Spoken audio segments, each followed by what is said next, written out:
Santo. Amém. Ave Maria, cheia de graça, o Senhor é convosco. Bendita sois vós entre as mulheres, bendito é o fruto do vosso ventre, Jesus.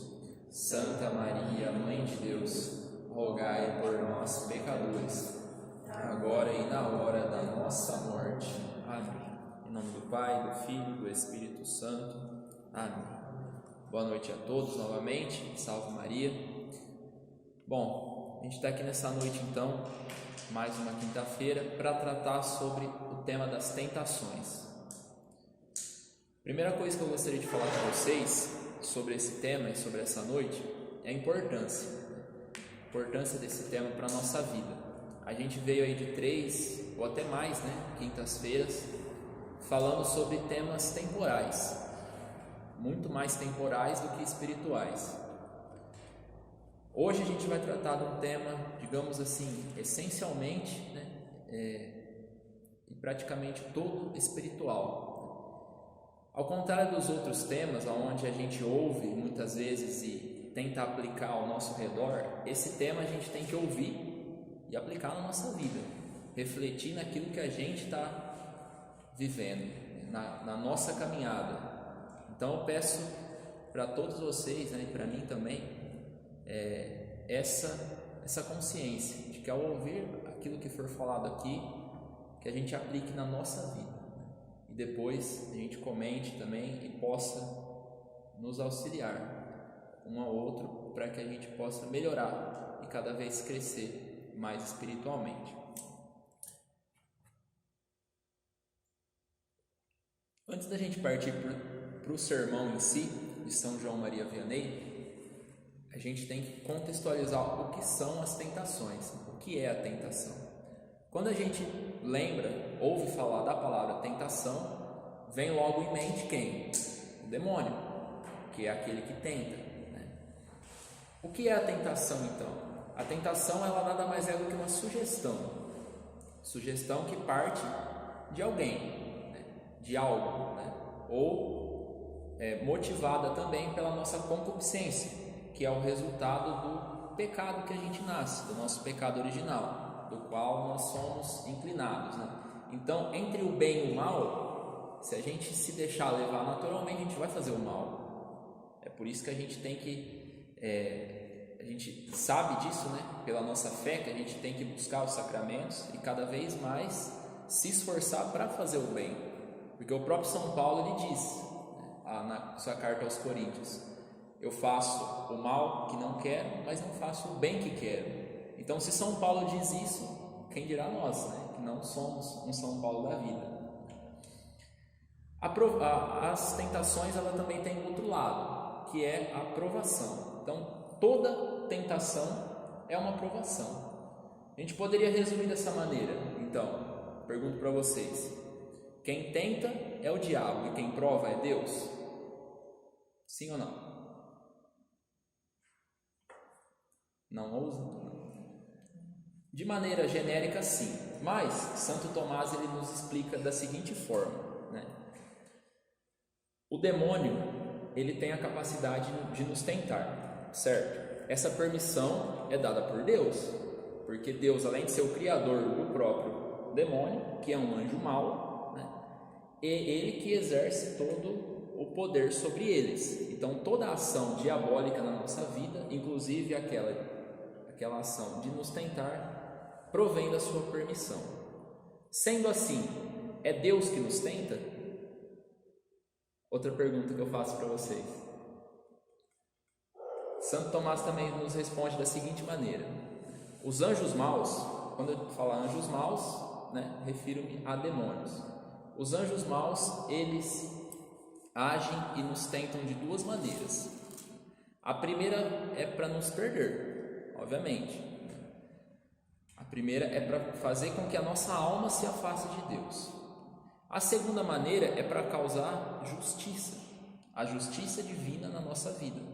A primeira vez, quando eles agem na nossa vida, provocando, insinuando certas tentações para perder a nossa alma, eles fazem isso de reta intenção mesmo, todas as vezes eles querem perder a nossa alma. Porém, Deus, também explica Santo Tomás, age de duas maneiras. A primeira é com a sua graça, porque o demônio e todos os demônios são seres espirituais muito mais inteligentes que nós. Com a graça de Deus, Deus permite que ele não destrua a nossa vida. A segunda maneira com que Deus age e intervém é através da proteção do nosso corpo. Ou seja, se Deus não intervesse dessas duas maneiras, com a sua graça na nossa vida espiritual e através da proteção que ele exerce sobre o nosso corpo, o demônio nos mataria, porque ele nos odeia, certo?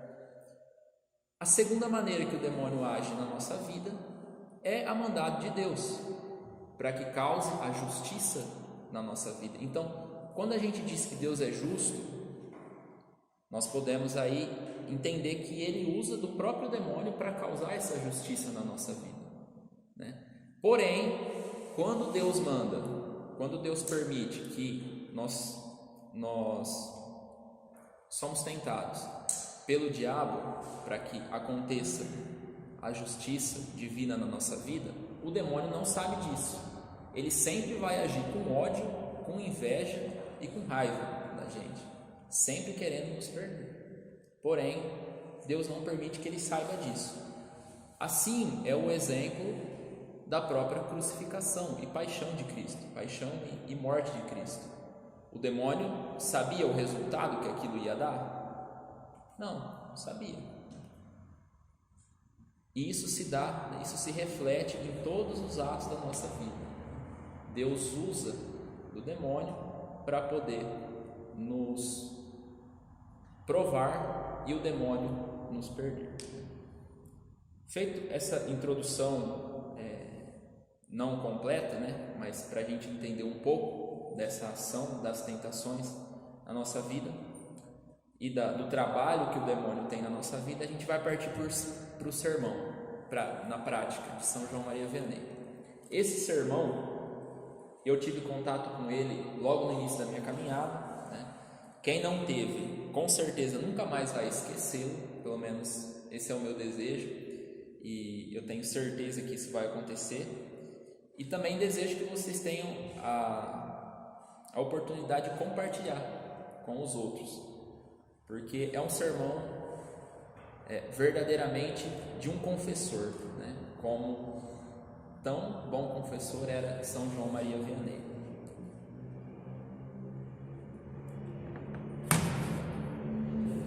Então, São João Maria Vianney inicia dizendo o seguinte: a quem o demônio mais persegue? Talvez você ache que as pessoas que são mais tentadas são indubitavelmente os beberrões, os provocadores de escândalos, as pessoas imodestas e sem vergonha, que deitam e rolam na sujeira e na miséria do pecado mortal, que se enveredam por toda espécie de maus caminhos. Não, meu caro, não são essas pessoas. Ao contrário, o demônio as deixa de lado, ou seja, ele se apoia nelas enquanto elas vivem, porque do contrário ele não teria tanto tempo para fazer o mal. Isso porque quanto mais tempo essas pessoas viverem, mais os seus maus exemplos arrastarão outras almas para o inferno. De fato, se o demônio tivesse perseguido esse velho companheiro, obsceno e sem vergonha, ele teria encurtado a duração da sua vida em 15 ou 20 anos, de forma que ele não teria destruído a virgindade daquela garota ali, seduzindo para a inominável mira de suas indecências. Ele não teria novamente seduzido aquela mulher casada e nem ensinado suas más lições àqueles rapazinhos, que talvez as continue a praticar até o final de suas vidas. Se o demônio tivesse incitado a este ladrão ali na frente a roubar em tudo quanto é ocasião, ele teria ido acabar na forca e não teria tempo para induzir o seu vizinho a seguir o seu mau exemplo. Se o demônio tivesse encorajado esse beberrão ali a se embebedar incessantemente com o vinho, ele já teria morrido há muito tempo atrás. nas suas libertinagens, e não teria tempo de fazer com que outros seguissem esse mesmo caminho. Se o demônio tivesse tirado a vida deste músico ali, ou daquele organizador de bailes, ou daquele dono de cabaré, em algum tipo de tumulto ou assalto, ou em qualquer outra ocasião, quantas almas não seriam poupadas da danação eterna? Santo Agostinho nos ensina que o demônio não importuna muito essas pessoas, pelo contrário, ele até as despreza e gospe sobre elas.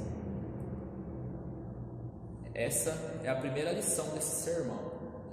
Quem vive em pecado mortal constantemente, não é tentado pelo demônio. É por isso que é tão difícil a gente falar das coisas de Deus hoje para as pessoas. É por isso que é muito difícil para o meu círculo de trabalho, por exemplo, onde as pessoas não têm a noção do que é um pecado mortal, do que é um pecado venial, do que é o estado de graça, conversar sobre qualquer tipo de pecado, qualquer tipo de ação que a gente julgue que seja má. Um exemplo, a fofoca, que é algo muito constante no nosso meio. Como que eu vou falar sobre fofoca para alguém que vive em estado de pecado mortal muito mais grave do que a fofoca? Falo isso por experiência própria, já tentei, tentar abrir o olho de certas pessoas que vivem, que convivem comigo, mas simplesmente parece que estão anestesiadas. Por quê?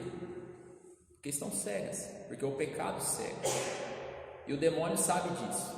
E a gente vai ver um pouco mais para frente nesse sermão que, além dele saber disso, ele toma muito cuidado para que essas pessoas não acordem dos seus pecados. Porque se elas perceberem que elas, de fato, estão fazendo algo de errado e que aquilo pode ter uma consequência ruim, pode ser que elas comecem a mudar de vida. Então ele toma esse cuidado.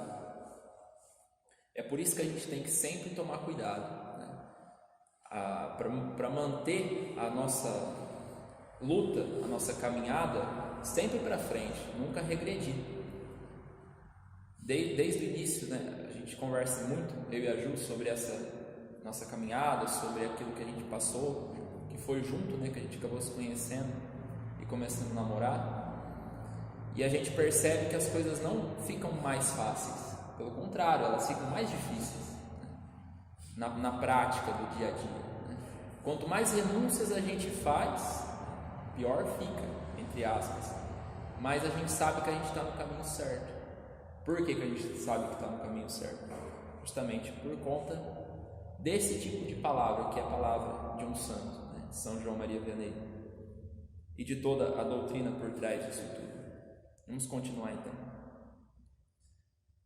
Então São João Maria Vianney pergunta: assim você me perguntaria, então quem são as pessoas mais tentadas? São estas, meus caros amigos, observe-nas atentamente. As pessoas mais tentadas são aquelas que estão prontas, com a graça de Deus, a sacrificar tudo pela salvação das suas pobres almas, que renunciam a todas as coisas que a maioria das pessoas buscam ansiosamente. E não é um demônio só que as tenta, mas milhões de demônios procuram armar-lhe ciladas. Aí eu pergunto para cada um de nós, a gente está pronto a sacrificar de tudo para salvar a nossa pobre alma? A gente tem que fazer essa pergunta todos os dias, porque o sacrificar tudo na vida de cada um é uma coisa diferente, Então a gente tem que se fazer essa pergunta todos os dias. E se sim, se a nossa resposta for sim, eu já comecei a sofrer tentações? Geralmente quando a gente, pelo menos comigo e acredito que com todos todo mundo é assim, quando a gente percebe que está tudo bem, é necessário fazer uma revisão, É necessário olhar e falar, bom, algo está errado, Porque não, na vida de um católico nunca está tudo bem. Sempre vai ter uma guerra a se travar. Agora, olhem esse conto que São João Maria Vianney dá um exemplo, né? Exemplificando essa questão das pessoas que estavam dispostas a sacrificar tudo para salvar a sua alma. Ele cita São Francisco de Assis, né? E seus companheiros. Uma vez, São Francisco de Assis e todos os seus religiosos estavam reunidos numa área plana e aberta, onde eles tinham erguido algumas choupanas de palha, buscando um meio de fazer com que todos fizessem penitências extraordinárias. São Francisco ordenou que fossem trazidos todos os instrumentos de penitência, e seus religiosos os trouxeram aos feixes. Neste momento, havia um jovem a quem Deus concedeu a graça de poder ver o seu anjo da guarda. De um lado, ele viu todos esses bons religiosos que buscavam satisfazer sua sede por mais penitências, e do outro, o anjo permitiu-lhe ver uma legião de 18.000 demônios que estavam se reunindo em conselho para ver de que modo eles poderiam subverter esses religiosos pela tentação. Um dos demônios disse: "Vocês não percebem mesmo? Esses religiosos são tão humildes. Ah, que virtude espantosa! São tão desapegados de si próprios e tão apegados a Deus. Eles possuem um superior que os guia, de forma que é impossível ser bem-sucedido em qualquer ataque que façamos a eles." Agora, escutem isso. Vamos esperar até que o superior deles morra, e então introduziremos entre eles jovens sem nenhuma vocação, que trarão um certo relaxamento de espírito para a ordem, e aí sim nós venceremos. São Francisco de Assis era jovem nessa época. Não vou arriscar dizer quantos anos ele tinha, mas ele era jovem. Ele morreu jovem. Ele simplesmente decidiu esperar ele morrer. E o que aconteceu? São Francisco morreu. Assim como São Domingos e todos os fundadores das ordens religiosas que viviam dessa maneira aqui, na base da penitência. São Francisco morreu. O que aconteceu com os franciscanos? É como era antes? Não. E esse exemplo a gente tem que trazer para a nossa vida também. O demônio, ele não é como nós, que conta o tempo no relógio. O tempo de Deus, o tempo espiritual é outro, o tempo da graça, chamado Kairos. Para ele esperar o Zé fazer 50 anos para levar o Zé para o inferno, ele vai. Ele não tem essa preocupação que a gente tem com o tempo. O que mais ele tem é paciência para esperar a gente cair, para esperar a gente se colocar numa ocasião de pecado. Mais tarde, quando esse homem entrou na cidade, viu um demônio sentado sozinho. Lembrando, a gente está falando daquele homem que Deus deu a capacidade de ver o seu anjo da guarda. Mais tarde, quando esse homem entrou na cidade, ele viu um demônio sentado sozinho no portão de entrada da cidade, e que tinha a tarefa de tentar todos os habitantes daquele lugar. Este santo perguntou ao seu anjo da guarda: por que motivo para tentar tantas pessoas daquele grupo de religiosos haviam tantos demônios, ao passo de que para toda aquela cidade apenas havia sentado um à sua entrada? Seu bom anjo da guarda respondeu-lhe então que aquelas pessoas não precisavam de tentação, uma vez que já estavam entregues a seus próprios pecados, ao passo de que aqueles religiosos buscavam fazer tudo que era bom, apesar de todas as ciladas que o demônio podia armar para eles. Encerra-se aqui essa história, né, de São Francisco de Assis e desse homem que viu o seu anjo da guarda para tentar aquele grupo de religiosos, 18.000 demônios, e para tentar uma cidade, apenas um. São João Maria Vianney continua: meus caros irmãos, a primeira tentação com qual o demônio tenta qualquer um que começou a servir melhor a Deus chama-se respeito humano. A gente nunca pode se esquecer disso. Respeito humano. Inclusive, o próprio São João Maria Vianney, não nesse sermão, mas em outros escritos dele, ele vai chamar o respeito humano de a desgraça do século. É o fundamento praticamente de todos os males, né? Digamos assim, não como uma ideologia, mas como um defeito de caráter, né? O respeito humano. Então ele continua: aquela pessoa acometida pelo respeito humano não ousará mais ser vista em todo lugar, passará a se esconder de todos aqueles com os quais ela andava, na busca de uma vida de prazeres. Se alguém lhe disser que ela está muito mudada, imediatamente ela ficará envergonhada. Aliás, o que as pessoas vão dizer delas é a sua contínua preocupação. Chega a um ponto de perder a coragem de fazer qualquer boa ação diante dos olhos alheios. Isso daqui eu passei por isso quando eu comecei minha caminhada. Acho que todo mundo passou, né? Um pouco. Mas a gente não pode cair, porque é uma tentação diabólica andar com um terço, né? E ter medo de andar com um terço, seja ele pequeno, seja ele grande. Dizer que é uma pessoa de Deus, né? Sair de perto de conversas impuras, né? Tudo isso que nos remete a uma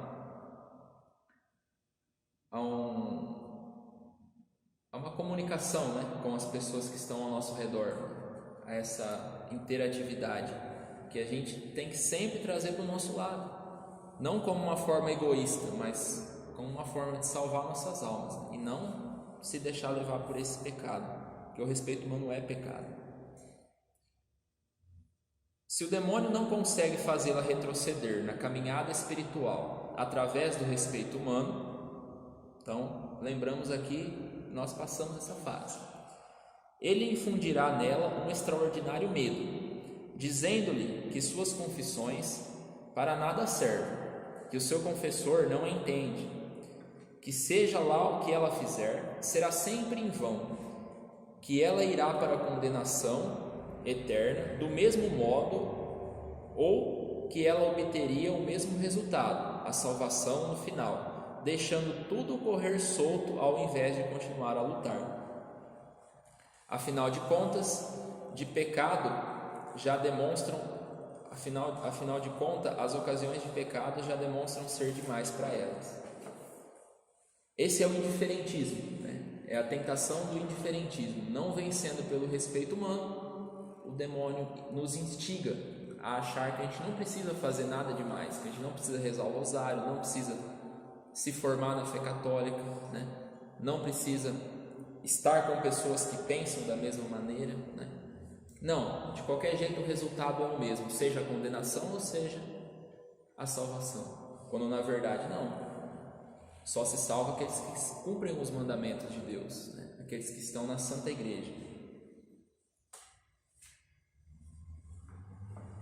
Por que será, meus irmãos, que quando alguém não dá a mínima importância para a sua salvação, ele parece não sofrer a menor tentação? Mas assim que ele resolve mudar de vida, em outras palavras, assim que ele deseja reformar a sua vida para que Deus venha morar nele, imediatamente todo o inferno cai em cima dele? Ouçamos o que diz Santo Agostinho a esse respeito. Abre aspas. Do modo como o demônio se comporta em relação ao pecador, ele atua como um carcaceiro que possui muitos prisioneiros trancados em sua prisão. Mas como ele não carrega ou não possui a chave que poderia libertar-los dali, ele tranquilamente pode sair sossegado, certo que nenhum deles tem como fugir.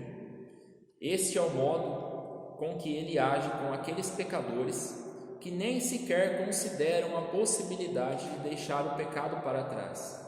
Ele nem sequer se dá o trabalho de tentá-los. Ele vê tais pessoas como perca de tempo, não apenas porque elas não pensam em deixá-lo, mas também porque ele não deseja multiplicar suas cadeias. Por outro lado, seria inútil tentá-los. Ele permite que eles vivam em paz, enquanto estiverem vivendo em pecado mortal. ele esconde do pecador a situação em que ele se encontra, o mais que ele pode, até a morte. E quando acontece dele pintar um quadro da vida daquele pecador, ele o faz de maneira tão aterrorizante que o infeliz pecador cai súbito no desespero. Mas com qualquer um que se decidiu mudar de vida, que se decidiu entregar-se completamente a Deus, aí é uma outra história. Então Santo Agostinho ele retoma aquilo que São João Maria Vianney disse lá no começo, né? Que o pecador e o demônio deixa de lado para poder se servir dele, para levar mais pessoas à perdição. Enquanto Santo Agostinho vivia na maldade e no pecado, ele não tinha preocupações com as tentações. Ele acreditava se encontrar em paz, como ele mesmo nos conta. Mas no momento em que resolveu dar as costas para o demônio, ele teve que travar um combate contra ele, a ponto de perder a sua respiração na luta. Isso durou 5 anos. Ele chorou lágrimas mais amargas e fez as mais severas penitências. Ele chega ao ponto de dizer: eu discutia com ele em minhas cadeias. Um dia eu achei que tinha sido vitorioso. No próximo dia, lá estava eu de novo, prostrado no chão. Esta guerra cruel e obstinada durou 5 anos. No final, Deus me concedeu a graça de vencer o combate contra o meu inimigo.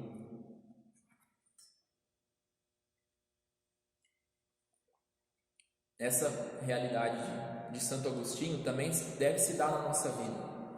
Da mesma maneira que o diabo, que o demônio, ele não tem pressa para nos perder, para nos levar para o inferno, a gente também tem que ter paciência conosco mesmo, né? A gente tem que ter paciência com as nossas limitações, se conhecer a si mesmo. No final a gente vai falar um pouquinho disso, para poder vencer as nossas más inclinações. O próprio São João Maria Vianney tem uma frase que diz assim: se nós extirpássemos da nossa vida um vício por ano, logo a gente seria santo. Mas a gente não consegue. Por quê? Entendeu? Porque a gente muitas vezes, né, no ímpeto, quer fazer tudo de uma vez. Mas não, a gente é chamado a, com a graça de Deus, né, e com o tempo que Ele nos dá, que é hoje, crescer nessa vida espiritual. Agora, para encerrar esse sermão, São João Maria Vianney conta a história de São Jerônimo, que segundo ele foi o santo mais tentado da história, né? São Jerônimo é aquele que traduziu as Sagradas Escrituras para o latim, né? Então a gente vê o tamanho dele na igreja. São João Maria Vianney diz assim, então: você pode ver também a luta que São Jerônimo teve que empreender, quando ele se decidiu a viver apenas para Deus, e também quando planejou visitar a Terra Santa, quando ele ainda estava em Roma. Concebeu um desejo novo de trabalhar para a sua salvação. São Jerônimo decidiu ir para o deserto, porque ele percebeu que ficando em Roma ele ia perder a sua alma, né? Então ele foi. Vou pular essa parte para não ficar muita coisa. São Jerônimo não foi poupado da menor tentação. Eu não acredito que exista um santo que foi mais tentado do que ele. Isto foi o que ele escreveu aos seus amigos, a um de seus amigos. Abre aspas. Meu caro amigo, eu quero confidenciar-lhe sobre as minhas aflições e o estado a qual o demônio procura reduzir-me. Quantas vezes nesta vasta solidão, na qual o calor do sol se faz insuportável, quantas vezes os prazeres de Roma parecem me assaltar. A dor e a amargura, das quais minha alma se encontra repleta, fazem-me derramar rios de lágrimas, dia e noite sem parar. Eu procurei me esconder nos lugares mais isolados para lutar contra as minhas tentações e chorar pelos meus pecados. Meu corpo está todo desfigurado e coberto com uma veste rude em trapos. Eu não tenho outra cama a não ser o chão nu, e minha única comida é um cozido de raízes e água, mesmo quando eu estou doente. Apesar de todos esses rigores, meu corpo ainda se recorda do sórdidos prazeres, os quais Roma inteira está envenenada. Meu espírito ainda se encontra no meio daqueles companheiros de prazer e aventuras com os quais eu tão imensamente ofendi a Deus. Nesse deserto, ao qual eu mesmo me condenei para evitar o inferno, junto destas rochas sombrias, aonde eu não tenho outra companhia a não ser os escorpiões e os animais selvagens, meu espírito ainda queima dentro do meu corpo morto, como um fogo de impurezas. O demônio ainda assim ousa me oferecer prazeres para que eu os prove. Eu me contemplo tão humilhado por essas tentações, e o único pensamento que me faz morrer de pavor é não saber quais austeridades às quais eu ainda me devo submeter para uni-lo com Deus, o meu corpo com Deus. Eis porque me atiro ao chão, aos pés do meu crucifixo, banhado em minhas próprias lágrimas, e quando eu não posso mais chorar, eu pego algumas pedras e bato no meu peito com elas, até que o sangue saia pela minha boca, implorando misericórdia, até que Deus tenha piedade de mim. Será que existe alguém capaz de entender a miséria do meu estado, desejando tão isso representa para mim?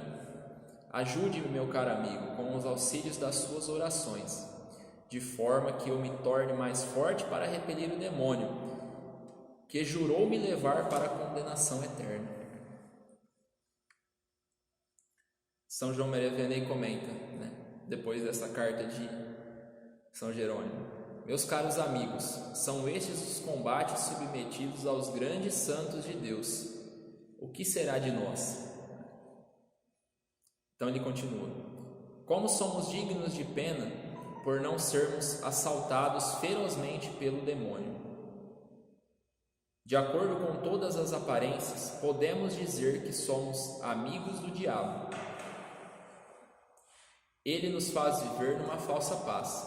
Ele nos embala no sono, deixando-nos com a pretensão de que recitamos algumas boas orações, distribuímos algumas esmolas e que fizemos menos más ações do que os outros. Isso é muito em voga hoje em dia, na nossa vida, ao nosso redor, Quando a gente quer justificar alguma coisa, para a gente não fazer alguma coisa, a gente sempre lembra, Eu estou falando a gente porque a gente tem que trazer para a nossa vida, porque falar do mundo é fácil, Trazer para a nossa vida. A gente sempre pensa: bom, hoje eu rezei um terço, eu não fiz mal para ninguém, não bati ninguém, não fiquei com raiva de ninguém, então tá bom por hoje, Mas na verdade não, isso tudo não é nada. E muitas das vezes esse sentimento vem do próprio demônio. Quantas vezes antes de começar a rezar o rosário, frequentemente, rezava um terço só, rezava um terço, 2 terços, Na época eu só conhecia o rosário com os 4 terços, Então sempre fazia questão de rezar os 4, Mas chegava no terceiro, já vinha aquela sensação: nossa, você já rezou 3 terços. E foram anos para sair dessa ideia de que não, eu consigo, eu posso, eu vou rezar 4 terços, Vou rezar o rosário. Isso a gente tem que repelir da nossa vida, esse tipo de tentação. Para Deus nada é o bastante, porque para Ele nada foi o bastante para a nossa salvação. Ele deu a sua própria vida. O que seria o bastante para Deus? Nada, absolutamente nada. Continuando.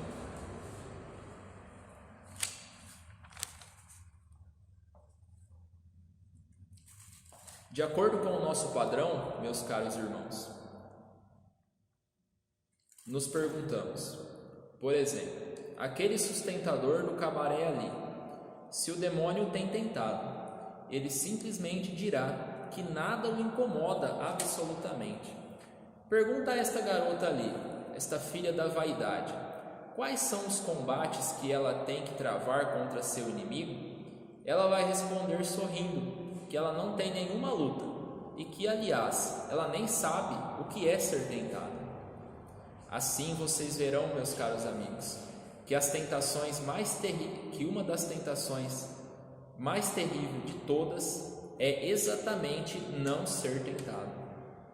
A tentação mais terrível de todas é não ser tentado. E vocês verão mais ainda. Vocês verão o estado daqueles a quem o demônio está preservando para o inferno.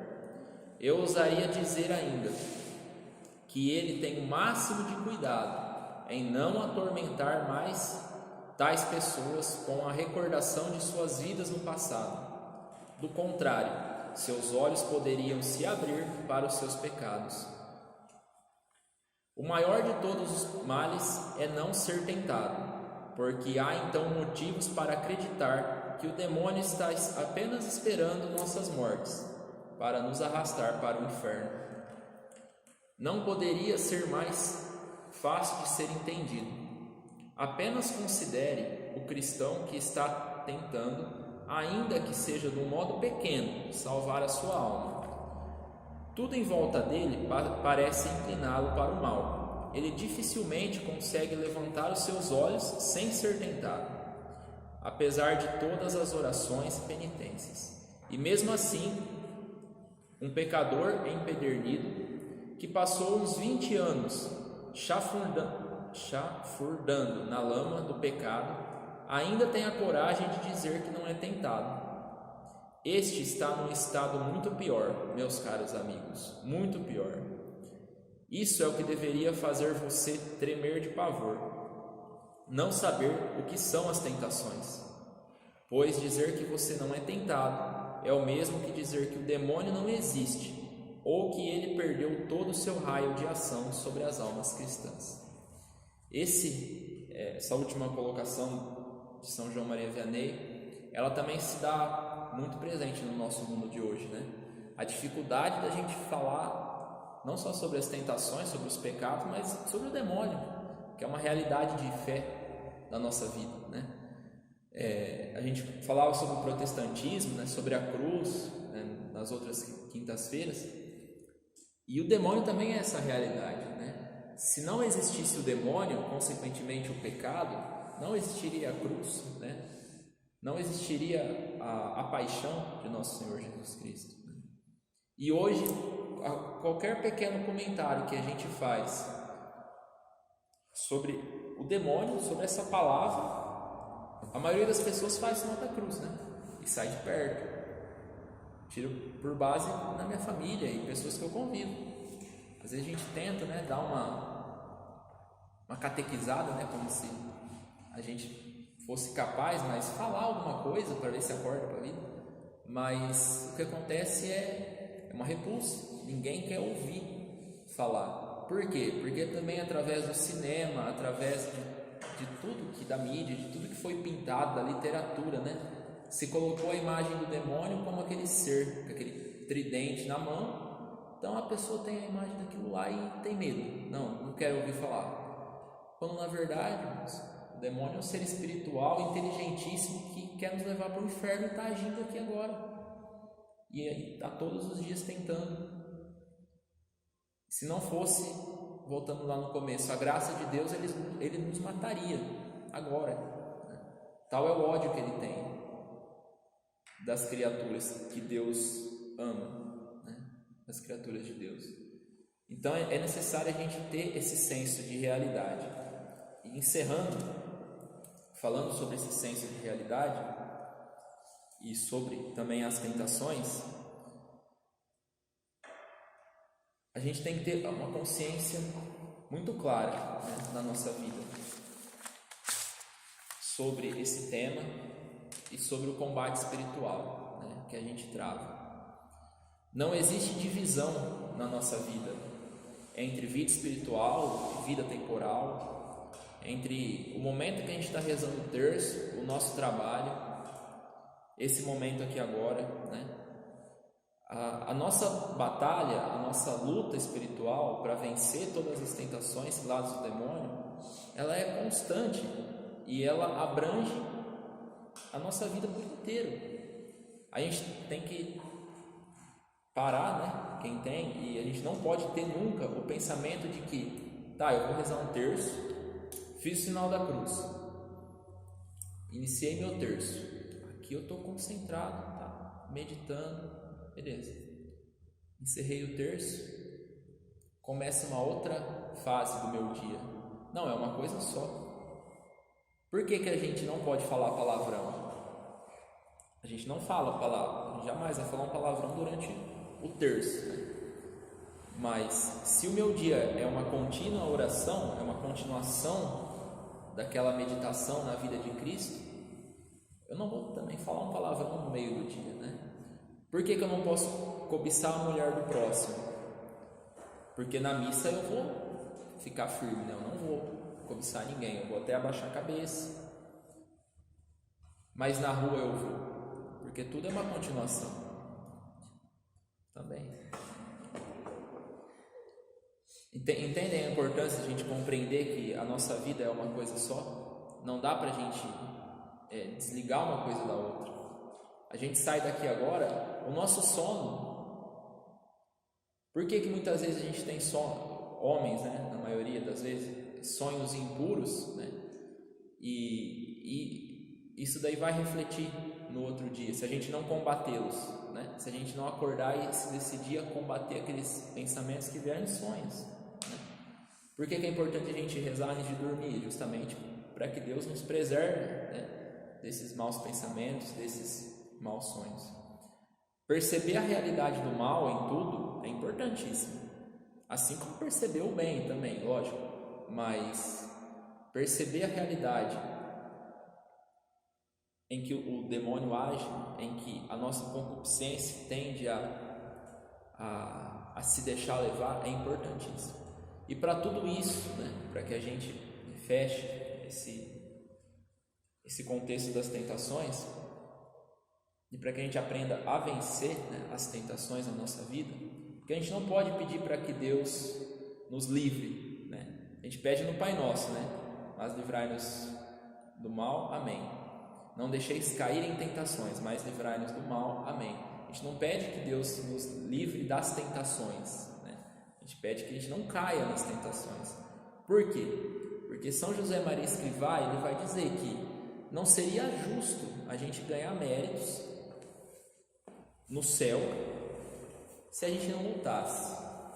Então, voltando lá no começo, Deus, através da sua infinita sabedoria, Ele usa de todo o mal para tirar um bem. Então, toda a tentação do demônio, toda a tentação, até mesmo das nossas fraquezas, vai servir para o nosso bem, mas a gente tem que querer. É importantíssimo a gente ter essa consciência. E a gente ter uma consciência formada, né, consiste basicamente, né, e principalmente da gente conhecer a si mesmo. Aí eu pergunto para vocês, né, para cada um, né, a gente conhece a si mesmo? Eu conheço a mim mesmo? Eu sei aquilo que me leva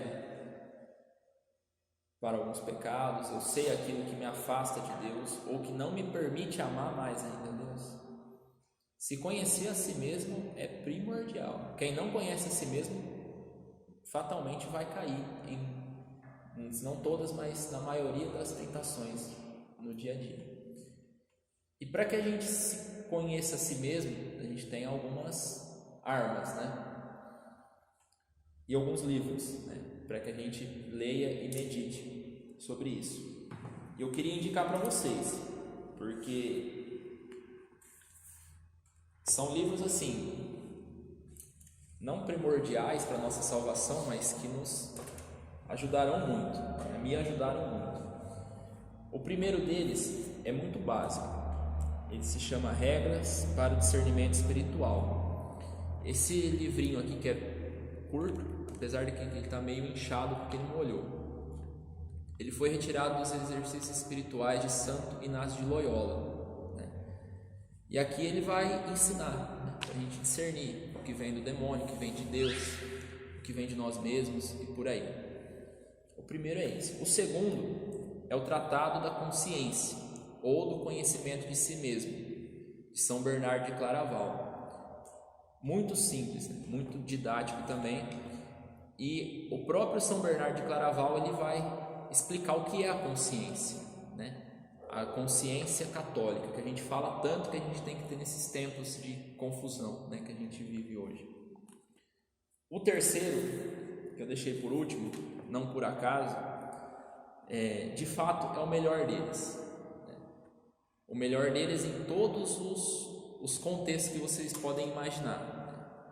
Para quem tiver a oportunidade de ler, se quiser emprestado, comprar. Ele é do padre Giovanni Scaranelli, que era um jesuíta e foi considerado por Santo Afonso Maria de Ligório um doutor e culto no que se trata, né, do discernimento espiritual. Esse livro é muito bom, não dá nem para... Eu tinha até marcado um lugar aqui para citar, mas é tanta coisa que não compensa citar. Mas eu vou só citar um índice que eu comentei com a Ju, que é o capítulo 9, né? Ele vai falar sobre as marcas do espírito diabólico, sobre os movimentos ou atos da vontade, inteiramente opostas aos sinais do Espírito Santo de Deus. E ele vai falar de 14 marcas na nossa vida que a gente julga ser, né, da nossa vontade, e se nós somos católicos, vivemos na graça de Deus, nós julgamos ser coisas boas, mas que podem ser, né, obras e desvios do demônio na nossa vida. É interessantíssimo. E o principal, para quem não tem o costume de ler, né, mas mesmo que lê sem esse daqui não vai ler à toa, que é o rosário. Por que o rosário é importante para a gente se conhecer a si mesmo? Porque o próprio São Luís define como um dos frutos do rosário. E no segredo do Santíssimo Rosário que ele escreve, ele vai chamar, ele tem as rosas, né? As 15 rosas do rosário, cada rosa é um fruto. Um dos frutos é o conhecimento de si mesmo. Eu posso dizer para vocês que tudo que eu consegui aprender para caminhar, né, na minha caminhada, não foi com isso daqui eu li depois, foi com o rosário. Mas de que maneira que a gente reza o rosário para poder se conhecer a si mesmo? É rezando a Ave Maria sem parar? De qualquer jeito? Não, é meditando. A meditação do rosário leva ao conhecimento de si mesmo. Só experimentando para saber. Quando a gente medita a vida de Cristo, e a gente lembra que São Paulo disse, né, na sua carta aos Tessalonicenses, que a nossa vida está escondida com Cristo, a gente entende tudo. Porque todos os mistérios que a gente reza, a gente que eu digo, porque a gente usa o método de São Luís, né, a gente pede os frutos, a gente rezou os gozosos, pediu o fruto da humildade, da caridade, da pobreza, do desapego, né, da pureza e da sabedoria. Todos os mistérios, Cristo sendo aquele que contempla em si mesmo todas as virtudes, meditando esses mistérios, a gente adquire essas virtudes. A primeira delas, não por acaso, é a humildade, que é a fonte de todas as virtudes. A gente reza na ladainha. Sem a gente rezar o rosário, a gente não consegue conhecer a si mesmo, se conhecer a si mesmo e, consequentemente, vencer as tentações na nossa vida. Esse talvez o principal, né, dessa formação no dia de hoje. E que o nosso rosário seja cada vez mais bem rezado também, né? Porque o demônio não deixa de fazer a parte dele, não deixa. Ele tem paciência, ele tem tempo, né? Ele é um ser espiritual, ele tem mais inteligência do que a gente. Mas Nossa Senhora vem do céu e nos dá um remédio. Então a gente tem que usar para que a gente possa vencê-lo e entrar no céu. Essa é a nossa meta, nenhuma outra. Amém? Em nome do Pai, do Filho, do Espírito Santo. Amém.